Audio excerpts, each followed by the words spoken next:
Como todos ustedes tienen conocimiento, la Procuraduría General de Justicia del Estado de México llevó la investigación en su momento de la desaparición de la niña Paulette, acontecido en Huixquilucan, Estado de México. El 22 de marzo del 2010, esta institución se constituyó en el departamento ubicado en Puerto Vita, en Interlomas, para realizar las primeras diligencias, las cuales estuvieron encaminadas a un secuestro, a un robo o a una sustracción de menor. Durante los primeros 5 días, la institución retomó todas las pruebas que marcan los protocolos para este tipo de delitos y se tomaron las declaraciones que se consideraron pertinentes, las testimoniales y las pruebas periciales. Una vez que se desahogaron todas estas diligencias, el lunes 29 de marzo, y derivado de inconsistencias y contradicciones entre las principales personas que se encontraban en el lugar, así como de la gran cantidad de personas que asistían al domicilio, llámese por solidaridad, apoyo, sugerencia o inclusive para intentar coadyuvar en las investigaciones, esta institución determinó solicitar al juez competente una solicitud de arraigo, misma que fue concedida y aplicada ese mismo día, lunes por la noche. El martes 30 de marzo, personal de la institución se constituyó de nueva cuenta en el departamento, ahora sí con el objeto de hacer una revisión exhaustiva, ya no en una dinámica de secuestro o de robo, sino en una dinámica de una posible desaparición al interior, un homicidio o cualquier otra figura que nos permitiera a nosotros tomar algún elemento para poder tener una mejor investigación. Fue así como el martes a las 10:30 de la noche, un perito de esta institución, al percibir un olor parecido a la humedad, detectó lo que a la postre sería el cuerpo de Paulette.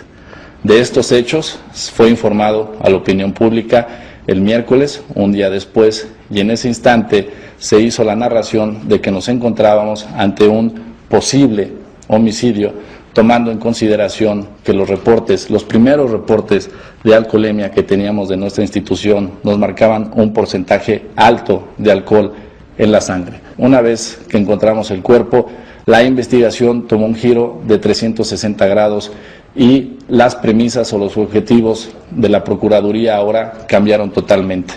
El objetivo primario ya no era encontrar una niña con vida. El objetivo ahora se centraba en determinar por qué murió, de qué murió y cuándo murió, en este caso, la niña Paulette. Hoy la institución tiene la respuesta a estas preguntas y son las que le estamos dando a conocer aquí, y además para sustentarlas con peritos expertos que hoy nos acompañan. Paulette murió la noche del 21 de marzo o en las primeras horas de la madrugada del lunes 22 de marzo. ¿Con qué pruebas o periciales nosotros lo estamos acreditando? Con las siguientes. La primera, con la sábana misma que fue retirada del lugar el mismo lunes 22 de marzo, en donde esa sábana se le fue dada al entrenador de perros, el cual la utilizó como aroma de referencia para que el binomio canino pudiera hacer el rastreo de la pequeña. Esta sábana nunca más fue puesta en el lugar. Esta sábana posteriormente fue entregada a la Procuraduría General de la República y en esta sábana se logró acreditar que existía residuos biológicos, en este caso orina, que tienen correspondencia con el ADN de Paulette y que además por su ubicación geográfica dentro de la sábana tienen correspondencia en lo que sería la vejiga del lugar donde fue encontrada el cuerpo sin vida de Paulette. El segundo punto que se pudo acreditar fue que Paulette nunca fue movida del lugar en donde falleció. ¿Qué quiero decir con esto? Que Paulette falleció en el lugar en donde fue encontrada sin vida, esto es, en la parte lateral o en la parte final del colchón que hace concordancia con la piecera o con el pie de cama. ¿Por qué podemos afirmar y acreditar que esto fue así? En el entendido de que los peritos, los médicos forenses nos han acreditado que la falta de livideces que se formaron en los puntos de contacto de rodillas, brazos y nariz, que eran los puntos en donde Paulette tenía contacto con el colchón, nos dejan ver que ahí estuvo todos estos días. De haber sido diferente, que Paulette hubiera estado en un lugar distinto, en esos puntos necesariamente se le hubieran tenido que formar esas livideces. Además, la ubicación del cuerpo nos deja claro que en esta agonía ante la falta de oxígeno, derivada fundamentalmente de estar cubiertas por las cobijas y no por la acción de un tercero, nos deja claro que Paulette, al momento de fallecer, se liberaron los esfínteres, que es un proceso natural ante la muerte, y ahí está la orina, la cual fue concordada con el ADN y nos deja ver que efectivamente ahí se encontraba. Un tercer elemento importante que se puede mostrar aquí es que Paulette babeaba, y la Procuraduría General de la República en sus dictámenes pudo acreditar junto con nosotros que la baba de la menor se encontraba donde fue acostada y de manera intermitente en algunos otros puntos de la cama que nos dejan ver el desplazamiento, así como también en el lugar en donde fue encontrada sin vida. El otro punto que nos deja ver también que Paulette falleció en ese lugar, y este es a nivel de indicio y no una cuestión pericial, pero es importante, es que de toda la gente que estuvo ahí y que llegó a buscar, llámese familia, amigos, conocidos e incluida esta propia institución, nadie buscó en ese lugar en específico. ¿Cómo llegó ahí Paulette? Esa es otra pregunta que la gente se hace. ¿Paulette fue colocada o Paulette llegó ahí por sí misma? Los peritos, las periciales nos informan que Paulette tenía todas las características físicas para poder desplazarse. Se pudo acreditar a través de videos en donde Paulette hace su vida normal. Si bien es cierto, tiene una cierta discapacidad en el brazo izquierdo y en la pierna izquierda, también es cierto que Paulette le podía pegar una piñata, Paulette podía subir y bajar las escaleras, y por tanto Paulette se podía desplazar de una u otra forma arriba de una cama. Segundo punto, en el caso de Paulette se pudo acreditar también a través de la biofísica que ella podía hacer un desplazamiento del colchón de manera natural al momento de quedar atrapada ella ahí. Y por el lado contrario, también se pudo acreditar que en el caso de Paulette, si ella hubiera querido salir de ese lugar, hubiera necesitado 3 veces su fuerza para poder salir. ¿Paulette gritó o no gritó? Si Paulette llegó a gritar, nadie la escuchó. ¿Qué pudo haber influido para eso? 2 cosas. El primero, la falta de oxígeno, porque las cobijas que la cubrían, llámese edredón, cubre edredón, la sábana y la propia cobija, impedían que el ruido pudiera salir al exterior. Además, la manera como ella tenía su mano en la boca, tenemos fotografías que nos dejan ver que esa era un movimiento natural que ella tenía, y también es una obstrucción parcial para poder respirar. Y por último punto tenemos la formación de dióxido de carbono, el cual, al no permitir la circulación del aire, pudo haber hecho que Paulette en algún momento se desmayara, y que esto no fuera a consecuencia del alcohol o la alcoholemia como en un principio se pensó, sino que fuera por la falta de oxígeno, lo que ocasionó su muerte, en este caso por asfixia mecánica por sofocación. Entendemos que existen muchas dudas y suspicacias, como cuáles, incluidas algunas para nosotros que tuvimos que requerir a los expertos para que nos pudieran dilucidar. Una de ellas fue el tema del alcohol, y fue el que centró la duda principal acerca de si nos encontrábamos ante un homicidio o un accidente. Inclusive, para poder determinar fehacientemente que el alcohol encontrado en el interior de la menor, en este caso en la sangre, se debía al proceso de descomposición natural del cuerpo o putrefacción, tuvimos que mandar muestras de humor vítreo a los laboratorios de química del FBI. El FBI lo que nos terminó señalando en el análisis es que el gramo encontrado, o los 100 miligramos encontrados en el cuerpo de Paulette, corresponden al proceso natural de descomposición. Esta situación fue avalada también por la Procuraduría General de Justicia del Estado de México, por la Procuraduría General de la República, por la Procuraduría de Nuevo León y por la Procuraduría del Distrito Federal. Sin embargo, en un principio, y antes de que la literatura nos los pudiera corroborar, el primer dictamen que tuvimos a las 24 horas de encontrar el cuerpo de Paulette nos marcaba un dato de 133 miligramos por cada 100 mililitros de sangre. Una cantidad que, por poner un ejemplo, en un alcoholímetro hubiera significado que la persona estaba alcoholizada. A raíz de este dato fue la confusión que nos dio para salir de manera precipitada y señalar que era eminente un homicidio. Sin embargo, como posteriormente en su momento señaló el procurador Vaz, fue la ciencia, fueron los científicos, la apertura y otras instituciones las que nos dejaron claro que en este caso no existió ni alcohol ni ninguna otra sustancia que haya afectado el comportamiento normal de Paulette para evitar el hecho en el que a final de cuentas le ocasionó la muerte. Otra de las dudas que ha habido es acerca del olor. Muchos dicen que hay cuerpos que a las 24 o 36 horas ya huelen y que en este caso no es posible que después de una semana el cuerpo no oliera. Aquí haría la siguiente explicación. Paulette era una niña que pesaba 15 kilos, que tenía 4 años y que no tenía mayor cantidad de grasas en su cuerpo. Es una niña que murió por asfixia.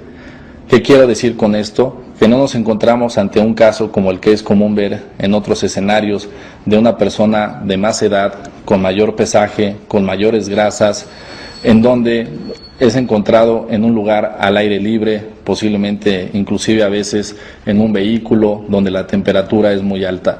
Paulette se encontró durante 9 días en un lugar cerrado, en un lugar a 19 grados centígrados, en un lugar en donde las propias cobijas hicieron una especie como si se fuera a embalsamar un cuerpo, y en este caso impidió que el olor pudiera transmitirse hacia el exterior porque no había una mayor cantidad de oxígeno.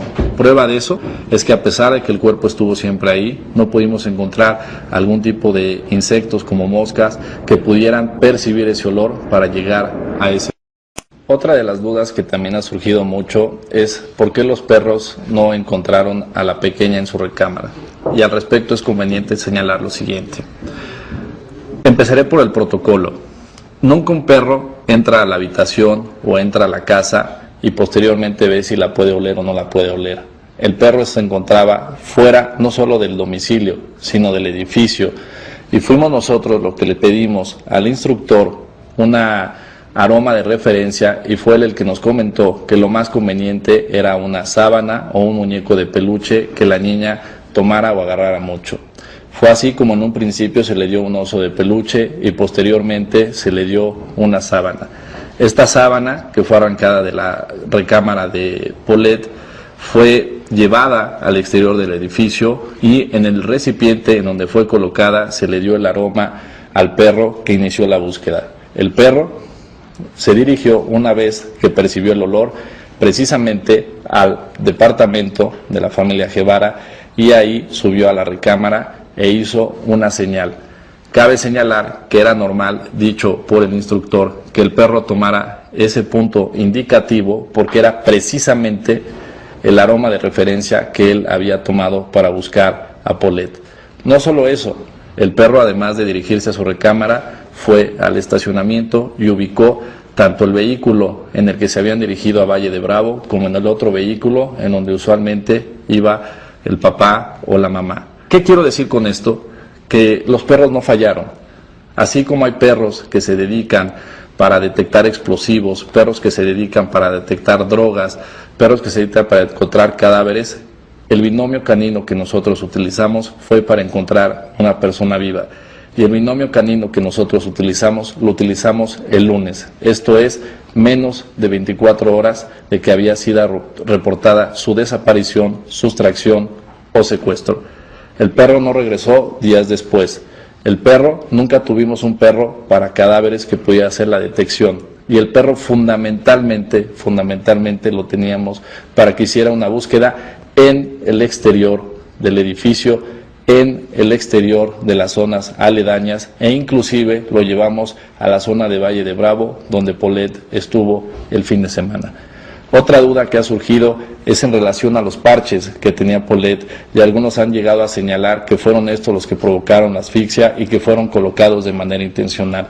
La persona, el doctor que lo sugirió, ya ha sido declarado y así también los familiares nos han dicho que Paulette los tuvo todo el fin de semana, que inclusive nadó con ellos en Valle de Bravo y que esos parches tenían como finalidad que la niña babeara menos y que pudiera controlar mejor la quijada.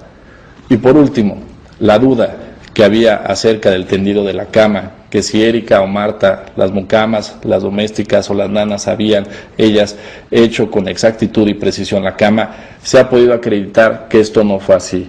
Ella simple y llanamente, por decirlo así, el jueves Erika y el sábado Marta hicieron la extensión o corrieron única y exclusivamente las cobijas de la parte de arriba, pero nunca se hizo la cama de manera exacta, y tenemos las pruebas fotográficas en donde existe coincidencia entre el rayado de la cama del lunes 22 de marzo cuando desapareció Paulette, así como también del martes 30 de marzo cuando se hizo el levantamiento del cadáver una vez que localizamos a la menor sin vida en esa parte. Hay muchas preguntas todavía sin responder. Yo estoy a sus órdenes. Lo que sí les quiero decir es que pericialmente está totalmente acreditado 4 cosas. La primera, que Paulette falleció la noche del domingo 21 de marzo o máximo en las primeras horas de la madrugada del 22.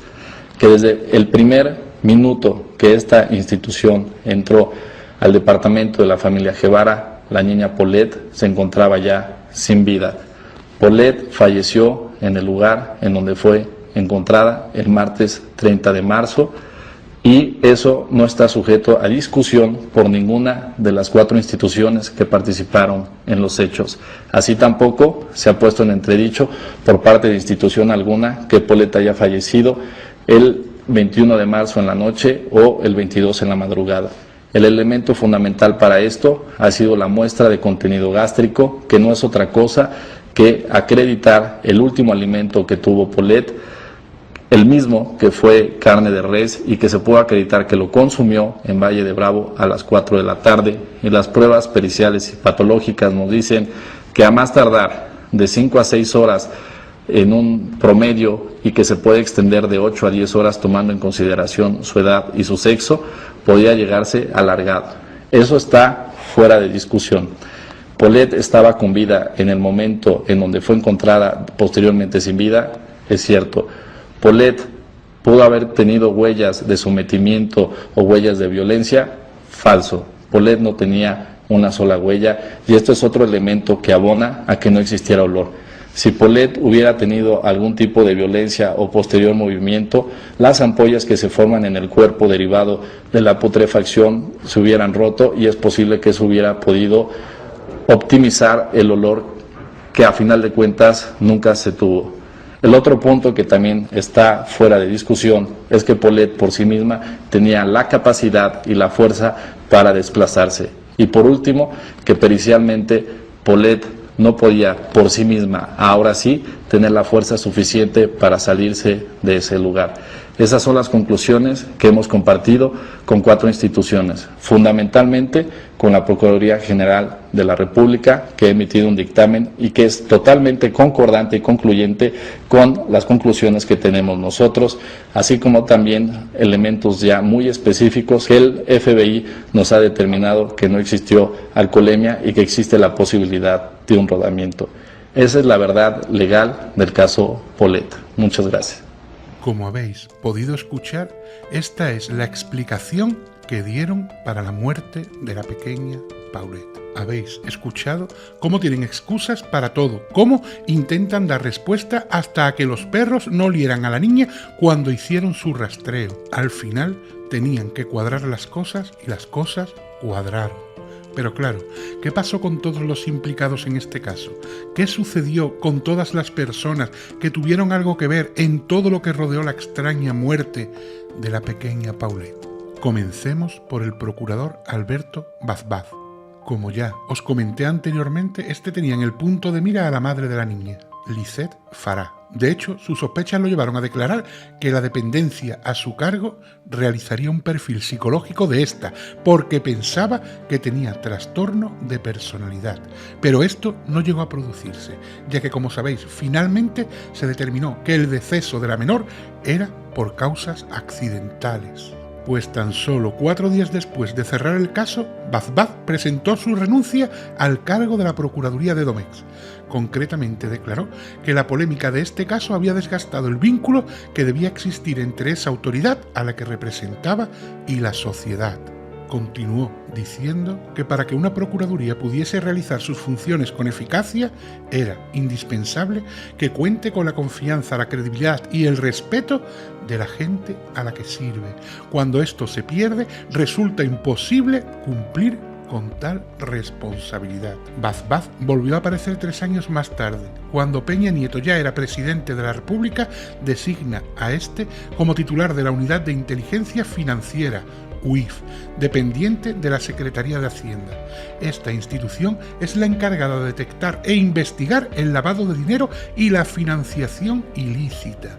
En enero de 2018 renuncia a ese cargo y se convierte en el titular del Centro de Investigación y Seguridad Nacional, CISEN. En 2019, la prensa publicó que Vaz era responsable de dirigir una red de espionaje contra más de 300 políticos, empresarios, ministros legisladores y delegados cercanos a la 4T, mediante un centro de inteligencia privada ubicado dentro del edificio de Santa Fe. Se reveló que dicho centro era dirigido por él y el exprocurador y colaborador de Peña Nieto, Alfredo Castillo, junto con Walter Meade, primo del excandidato presidencial José Antonio Meade. Alberto negó este hecho y mediante una carta afirmó que esperaba que las autoridades que investigan esta denuncia depurasen responsabilidades. Pasemos ahora a Alfredo Castillo, subprocurador y mano derecha de Vaz. Tras la renuncia de este último como procurador tras el caso de Paulet, Enrique Peña Nieto nombra a Castillo titular de la Procuraduría, de la cual estuvo al cargo hasta 2012. Cuando Peña Nieto consiguió la presidencia de la República, Alfredo continuó su ascenso como político. En 2013 fue nombrado titular de la Procuraduría del Consumidor, Profeco. Justo al año siguiente se enfrenta a otro nuevo ascenso. En este caso, toma la titularidad de la Secretaría de Gobernación, SEGOP, siendo el comisionado especial para la seguridad de Michoacán. Se enfrenta a uno de los momentos más polémicos, tras detener al líder de las autodefensas, José Manuel Mireles. Este demostró que el gobierno, a través de Castillo, había proporcionado armas a los civiles para luchar contra los narcos. En 2016 es nombrado titular de la Comisión de Cultura Física y de Deporte, CONADE.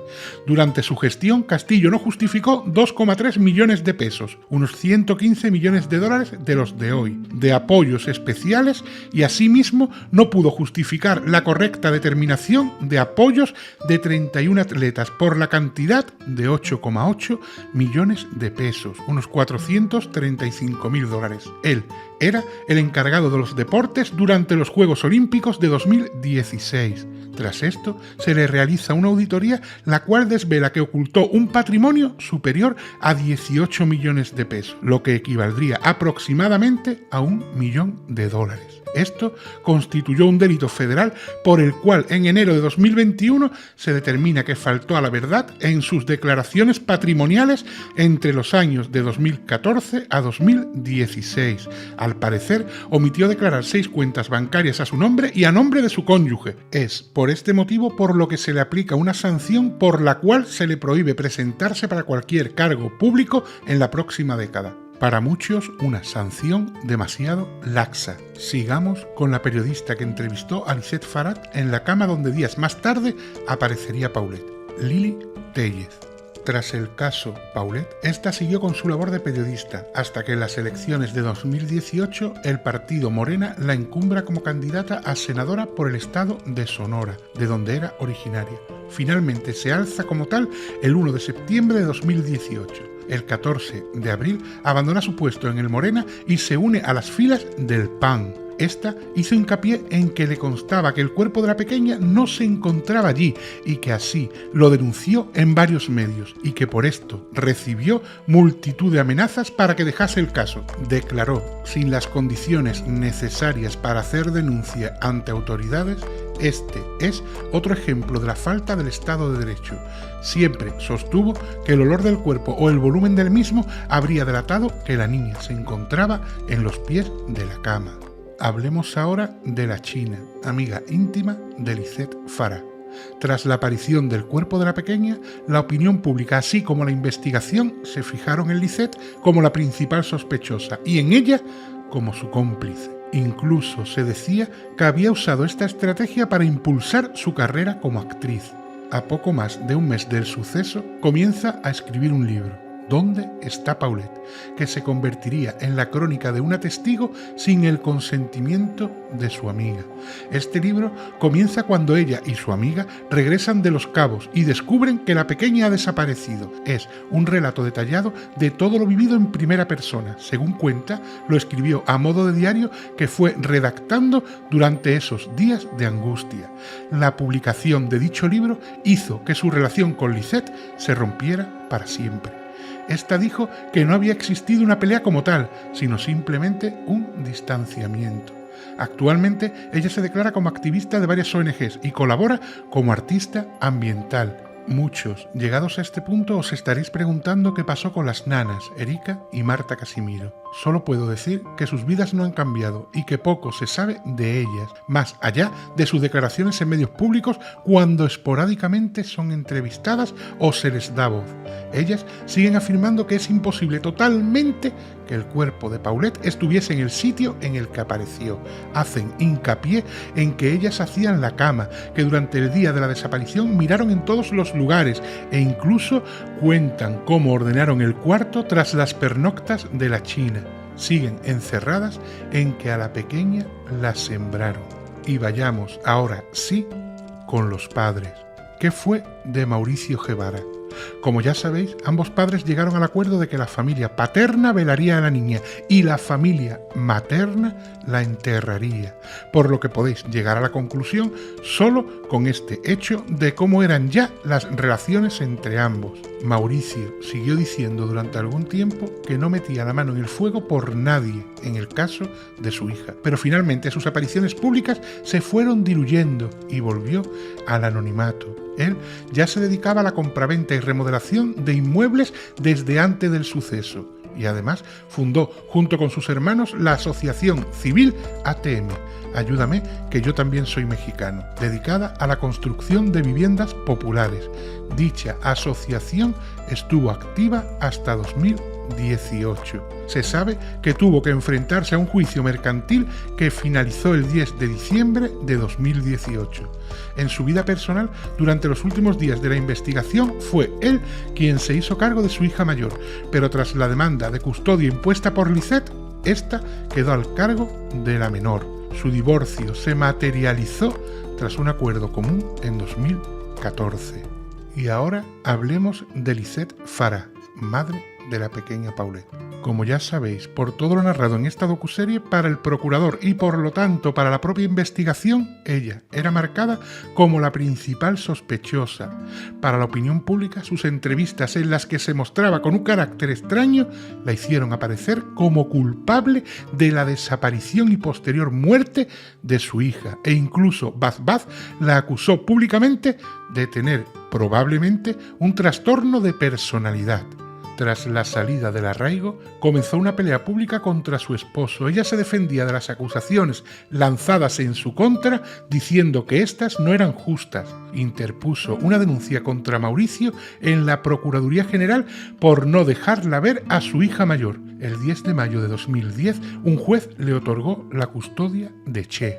En 2012, Universal publicó diversas fotografías en las que aparecía disfrutando de una fiesta con otras personas. Interpuso una demanda contra la Procuraduría General de la Justicia del Estado de México y contra el exgobernador de la entidad por 531 millones de pesos, unos $2.600.000. Por daño moral, la cifra que pedía, según explicó, era para poder vivir cómodamente durante los próximos 35 años. Un tribunal de Edomex rechazó esta demanda civil contra la dependencia estatal, motivo por el cual Lisette decidió ampararse llevando dicha demanda al ámbito federal, pero este amparo también fue denegado, por lo que interpuso un recurso de revisión. El tribunal colegiado al que le tocó el caso decidió dar su traslado a la Corte Suprema de la Justicia de la Nación, pero en 2014 dicho estamento negó darle la retribución económica que exigía. El ministro José Ramón Cosio Díaz propuso a sus homólogos declarar infundado el recurso de reclamación, el cual fue aprobado por unanimidad.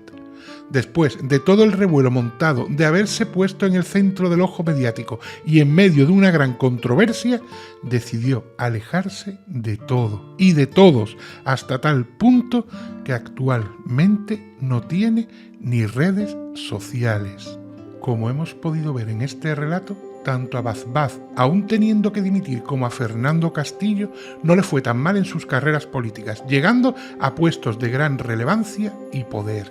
Aunque nos parezca extraño, no es México una excepción a la hora de premiar la incompetencia de ciertos investigadores, y puede resultar raro que personas que han cometido fallos, que han errado en conclusiones y que han realizado, por qué no decirlo, un trabajo nefasto en el desempeño de sus funciones, en lugar de ver sus carreras cesadas, cosa que sería lo lógico, vemos cómo tienden a todo lo contrario, futuros meteóricos que los hacen posicionarse en puestos altos dentro de la escala administrativa. ¿Por qué sucede esto?